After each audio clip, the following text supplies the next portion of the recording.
So welcome, Georgios Stassis, Chairman and Chief Executive of PPC. As you well know, one of the biggest players in the energy sector in Greece. We're going to talk about the electricity market. And perhaps it would help to start by stepping back a little bit to the plans that you had before we had this current crisis, plans for the energy transformation of Greece, and then we'll measure it against what is now happening and how those plans have to adapt, if they have to adapt. So, clearly you were having a big focus on the sustainability questions of transformation. Describe in broad terms how you saw that happening, and perhaps how you're having to shift now. Yeah, thank you very much for having me here today. Actually, in PPC, we have started a very big transformation of the company in the last 3 years, from 2019. And when we are talking about transformation in energy, we need to think of the energy transition, which is happening. It's actually happening and will be continuing the following decades. So what we did is we tried to reposition PPC towards this energy transition. So we are looking very clearly and we are trying to imagine how the world and the market will be in the following years. I'm talking about distributed generation, much more renewables, batteries, electric mobility, all this ecosystem which will need also to intercommute among it. So all the kind of decisions we took and for this transformation had this in mind. So we have a 3-pillar strategy. We are decarbonizing PPC. We are making greener our generation fleet, removing lignite, adding much more renewables. We will be doing 5 gigawatt of more renewables in the next 5 years, in the next 4 years. We are digitalizing our network strongly, our distribution network, in order to make it much more flexible to cope with this new scenario. And we are modernizing our supply proposition in all sense. I mean, we have rebranded, we are providing new services, we are giving value-added services. We don't give only power, we give power and gas, we give maintenance services, heat pumps, a lot of additional things. We entered in e-mobility. We have the ambition to do more than 10,000 charging stations in the country. We started from scratch. We are more than 600 installed positions to date. And interesting enough, I mean, because we are passing the biggest energy crisis since the 70s, if I think on the plan that we had in mind before this energy crisis and the plan that we are doing right now is exactly the same. Our narrative is much more, let's say, valid today than ever before. In fact, the way our projects are being permitted is going a bit faster, which could be the only good thing that happened from this crisis. And this this is because the need to reduce dependency on traditional sources is that much greater, so the shift towards renewables, for example, and the efficiency of use becomes even more important. Is that? This is another reason for, but it is not only this. I mean, we are decarbonizing, the industry is being decarbonized because it's better for the environment and it's cheaper. And on top of that, you have the energy security reason right now. So you need to do this also for energy security reasons. But the first 2 reasons, so being good for the environment and being cheaper, were always there in the last 5 years and will continue being there for the next years. So it's something that we need to do because of the climate, because of our economic interest, and because of energy security too. Let's focus a little bit, first of all, on the renewable side of things. Greece is fortunate in having, obviously, sun and wind. What is the mix of renewables that you're developing? Well, mostly we will be doing sun, so mostly PVs. 2/3 of our pipeline is PVs, 1/3 is wind. We also have a very big hydro fleet. Developing more hydro is very difficult, as you know, around the world. So we will be focusing on PV and wind, mostly PV because it's faster. We are very interested in doing more wind, but PV is much faster. What are the barriers towards going even faster? What are the constraints for renewables? Well, I mean, I had the chance to talk with a lot of co-members of mine in the Euroelectric board and a lot of other CEOs in the industry, and there is the issue of permitting, which is a big issue all over Europe. In Greece, I have to say, we had a lot of developments, good developments in that stand. So we saw our projects being developed and getting the permit faster than, I would say, any other place in Europe. I would say the barrier right now is the global supply chain. So there is a huge demand for PV panels, for inverters. Which are there what, are mainly from China, or is that still the case? Mainly from China, indeed. I think Europe has lost the train for that. Yes, yeah. Unfortunately. Yeah.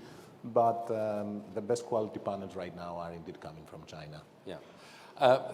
Okay, so renewables is going as fast as the constraints allow, from what you say. But what about the other side of the equation? Because, you know, you want to reduce the reliance on lignite, which is one of the dirtiest forms of energy. But you're having to slow that down, are you now, because of the energy crisis? Is that shifting? I don't believe that the energy crisis, in terms of economic impact, is delaying so much lignite, rather than because of the security of supply. So because of security of supply, we will be going a little bit slower, but I'm talking about 1.5, 2 years maybe, not more than this. So we are not changing our medium to long-term target. We will be taking out lignite for sure in the next 4 or 5 years, not more than this. Now, if we were supposed to take out 3 units this year, if we will delay a couple, or 1 or 2, it doesn't make any real difference. And the fundamental reason for doing so is solely the energy security. So we want to be, and we are planning to be ready if any shortage of gas will happen in Europe. We heard just but now, the medium long-term target, which is decarbonizing our business, and not only the power sector, but also many other sectors together, heating, electric mobility, is still on the table, and we are absolutely committed to proceed in that regards. Yeah, we heard just now from the Commissioner that he thought that this winter supply would be okay. Is that your assessment, and what are the potential risks ahead in the coming months? From the energy fundamentals, we don't see any issue. The issue is primarily geopolitical, and it's very difficult to predict geopolitical differences. But if there was a cutoff, I suppose, that is the risk that people can look at. That obviously prices have risen very dramatically, but if there was a much more brutal supply shock, how would you cope? If there was a cutoff, Greece would be a little bit better off versus other countries because of alternative routes. So we have the Turkcell, which is coming through Turkey, or we have more LNG terminals. We have an LNG terminal in the country, but still this would not be sufficient. We also have the lignite and the hydros. So in a cutoff in Europe, I think there would be a chaotic situation in Europe. I don't think anybody can predict how the interconnected systems would react, how the markets would react, because every single member of the European Union would find itself in a huge shortage and will start buying. What about the specific situation of Greece? I mean, Greece is part of Europe. It's interconnected. Yes, but it also has, as you say, it has its own supplies. Yes, so we would be a little bit better, but still also Greece would have to face a very big shortage as well. So I reckon that in such an event, the industrial users would have to be limited, for sure, in order to prevail and do whatever we can for the residential users. Yeah, well, let's hope it doesn't come to that. But in terms of your own investment plans, you say that your broad strategy has not been affected by the current situation, but are you tweaking your investment plans to some extent, and if so, how? Yeah, we are revising our plan in the sense that we will be investing further in renewables. We will be investing faster in batteries, I believe. RRF funds is helping on that. And we will be investing faster in whatever is related to flexibility. So more investment in network in order to have a flexible network, more investments in storage. I think we will find PPC in the coming years experimenting more with hydrogen. The today's assets which are burning gas tomorrow might be burning hydrogen, so we need to prepare those assets for this future.